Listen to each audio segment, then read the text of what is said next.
Bonjour et bienvenue sur cette nouvelle chaîne YouTube qui sera consacrée à l'aquarium récifal et au bricolage associé. Dans quelques temps, nous verrons ensemble le démarrage d'un nouveau projet, un nouvel aquarium.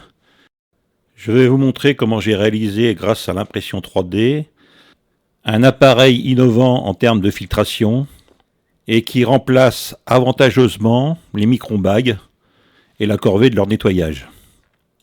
On voit tout ça après le générique.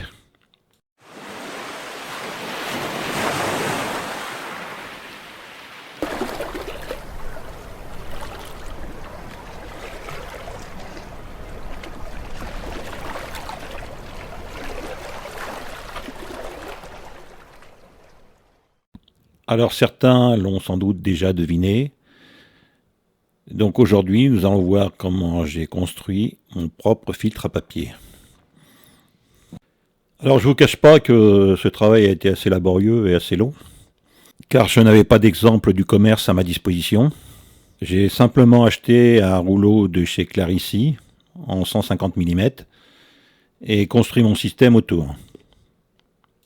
Au final, le système est très fonctionnel, du moins vous pourrez en juger.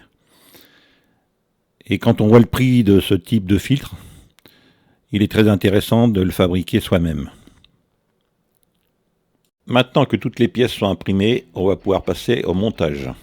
Alors on va commencer par le montage de ce que j'ai appelé le panier. Il facilite grandement l'insertion du rouleau de papier, vous verrez ultérieurement. Donc il nous faut les deux faces. Les deux rouleaux, c'est les rouleaux qui ont les petits épaulements, les axes, et puis un axe un peu plus gros que j'appelle l'anse. Le disperseur, le support du capteur de niveau, les petits pions de centrage, et deux vis, une vis diamètre 6 courte et une vis diamètre 6 un peu plus longue. Donc il nous faut également un serre-joint qui va nous permettre de maintenir l'ensemble le temps du séchage après collage.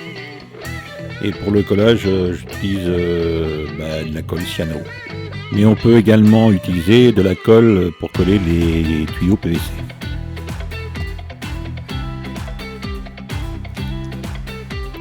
On vient appliquer la colle sur les pions de centrage fixe.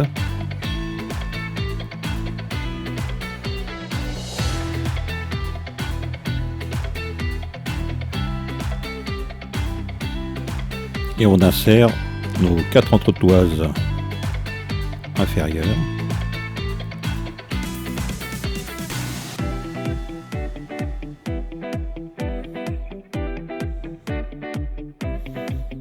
Et la partie supérieure qui est en fait ce que j'appelle l'anse, qui sert à extraire le panier du corps du filtre.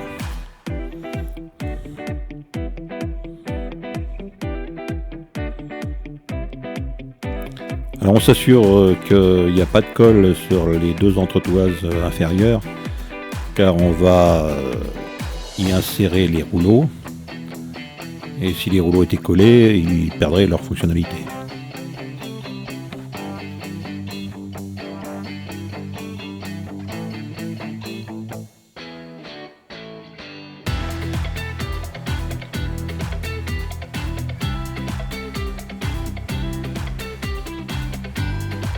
Celui-là est un peu difficile, mais il va y aller.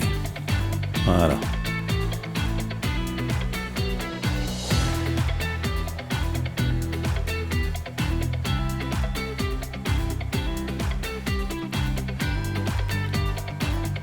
Donc même chose, on met la colle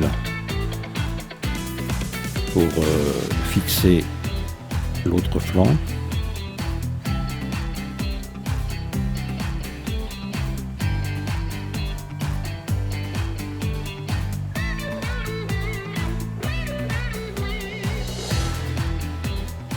Donc ne pas oublier de rentrer le disperseur.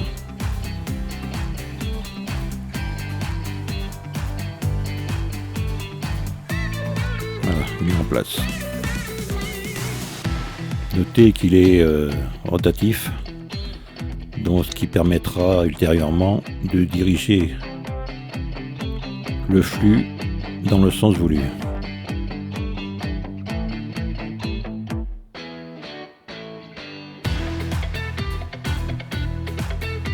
Bon, celui-là, il me donne un peu de fil à retordre.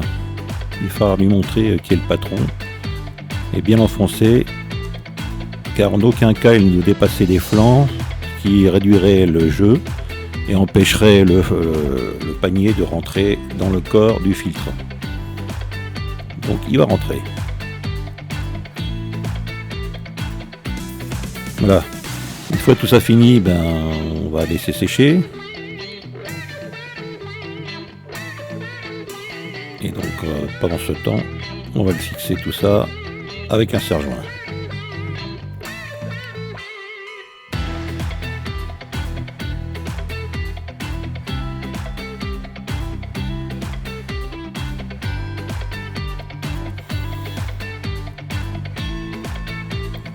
Alors maintenant nous allons pouvoir monter le support du capteur ainsi que le capteur.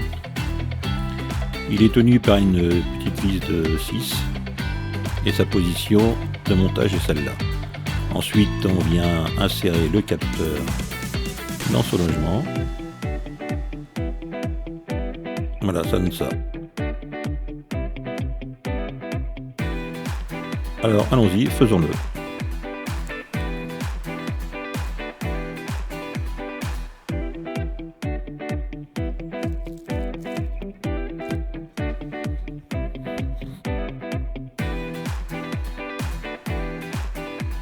Alors pour l'instant, la hauteur de réglage du capteur est approximative. On procédera à son réglage ultérieurement. Maintenant, nous allons pouvoir réaliser le montage du corps du filtre.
Avant de mettre les vis et de les serrer, il est préférable de mettre le panier dans le corps du filtre.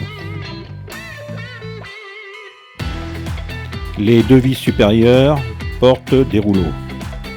Ce sont des rouleaux à grand épaulement.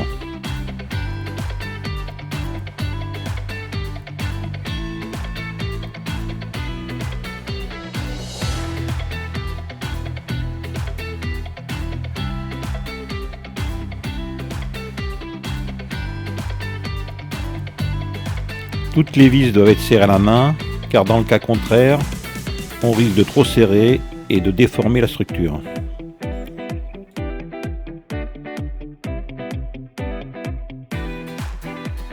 Une fois que toutes les vis sont en place et serrées, on vérifie que le panier sort facilement du corps du filtre. Si ça force de trop, on se doit de desserrer les vis. On met en place l'obturateur du bypass avec la petite vis de 6 courte.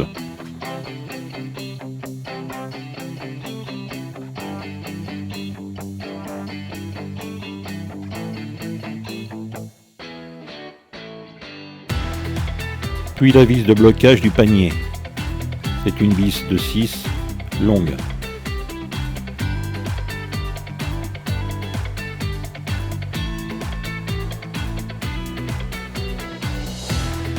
Avant de le coller, on définit son orientation en fonction de notre système de descente. Bon, dans mon cas, ce sera vertical.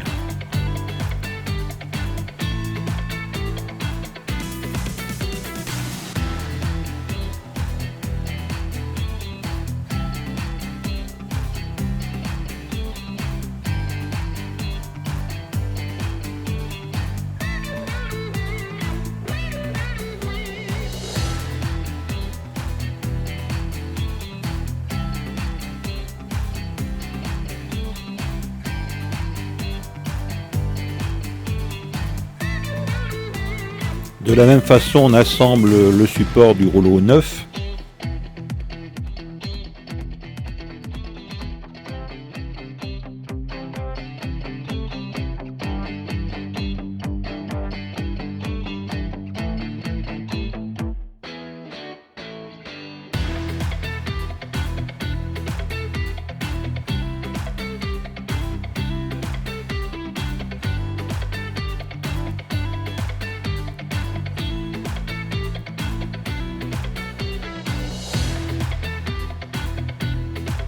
Montage du support neuf sur le corps du filtre.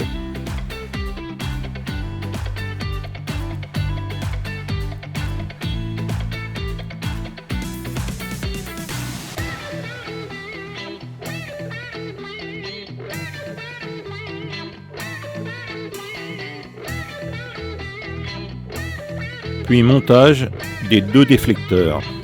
Alors à noter que ces déflecteurs sont démontables pour faciliter le nettoyage.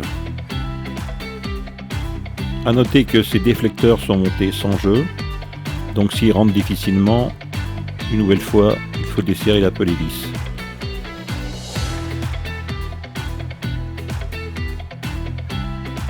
A noter sur le côté une marque qui permet de repérer le niveau d'eau à régler lors de l'installation dans la décante.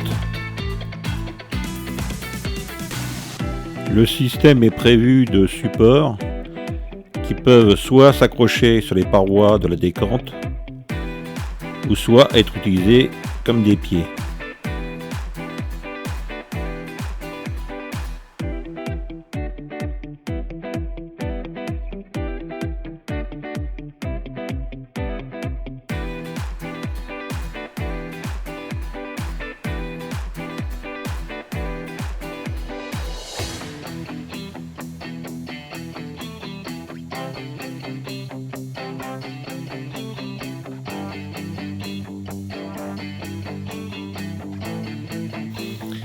Nous avons encore réalisé le montage du moteur.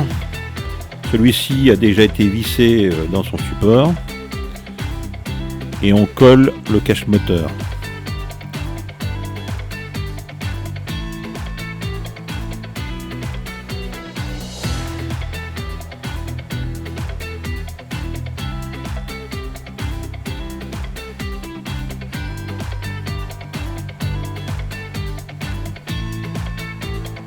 Ensuite, les 2 flasques du rouleau moteur sont également collées.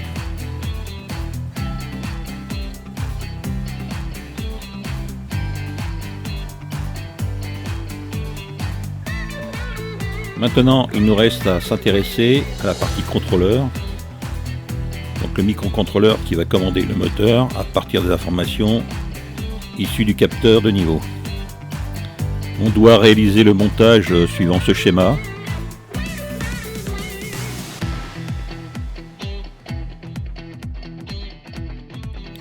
Donc voilà ce que ça donne une fois le câblage réalisé. À ce stade, on doit téléverser le programme dans le microcontrôleur.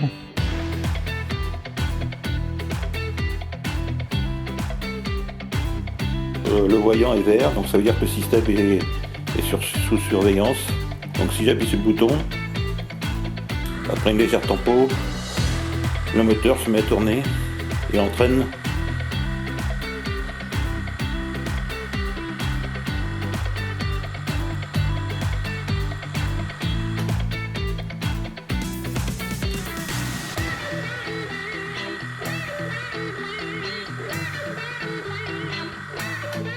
à la mise sous tension. Le voyant est vert, donc le système est sous surveillance. Donc je vais appuyer sur le capteur, je vais remonter le capteur de niveau pour simuler de taper sur le bouton.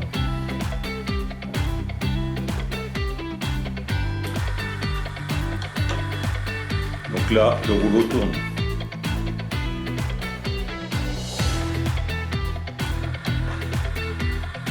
La LED tilleul, ça veut dire qu'il y a des défauts à répétition. Donc quand la LED, il y a des défauts à répétition, la LED devient rouge et le système se met hors service.